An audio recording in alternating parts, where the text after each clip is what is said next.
मेरे वृंदावन बहुत बार जाते होंगे आप, कईयों बार सैकड़ों बार वृंदावन गए होंगे, पर एक बार जैसा मैं कहूं, जैसा संतों से मैंने सुना है, ऐसे वृंदावन जाकर के देखो।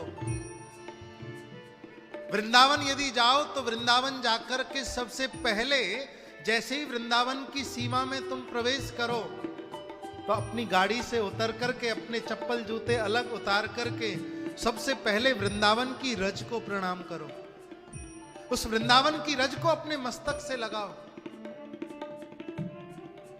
कि हे रजरानी, आपने कृपा करके हमें इस ब्रज भूमि में बुलाया, वृंदावन की भूमि में, धाम में बुलाया, और सबसे पहले रज को प्रणाम करके अपने मस्तक पर धारण करो और फिर यमुना जी जाओ। यमुना जी में जाकर के यमुना स्नान करो। यमुना स्नान नहीं कर सकते हो तो यमुना जल का पान करो, अपने शरीर पर प्रक्षालन करो, छींटे दो, यमुना जी को प्रणाम करो। हे रसरानी जो, हे श्याम सुंदर श्री यमुने महारानी, आप भक्ति की दाता हैं, आपकी कृपा से हम वृंदावन आए।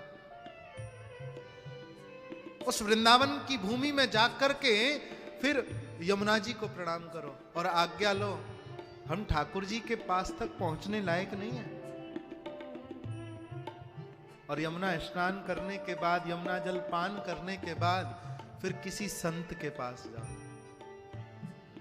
गुरु के पास जाओ, किसी ब्रजवासी के पास जाकर के ब्रजवासी के चरणों में प्रणाम करके प्रार्थना करो कि हम लायक नहीं है, तो किशोरी जी ने कृपा करके हमें ब्रज धाम में बुला लिया, वृंदावन में बुला लिया। आप आज्ञा दें तो हम ठाकुर जी का दर्शन करके आए।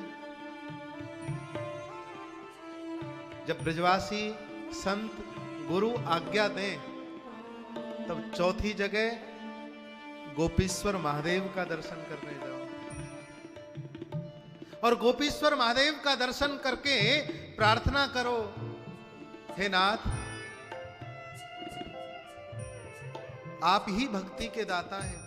सज्जनों ध्यान देना, आप वृंदावन जाते हो, वृंदावन में जाकर के बिहारी जी, राधा रमण जी, राधा वल्लभ जी, राधा दामोदर जी, राधा श्याम सुंदर जी कितने भी दर्शन कर लो, पर जब तक वृंदावन में जाकर के आपने गोपीश्वर महादेव का दर्शन नहीं किया तो आपकी वृंदावन की यात्रा अधूरी मानी जाएगी, क्योंकि वृंदावन के कोतवाल हैं गोपीश्वर महादेव।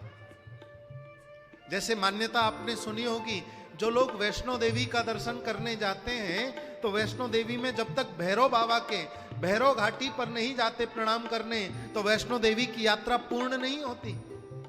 इसी प्रकार वृंदावन जब जाओ तो पहले गोपीश्वर महादेव के पास जाओ और उनसे प्रार्थना करो। आपने उस गोपी भाव को धारण किया हुआ है,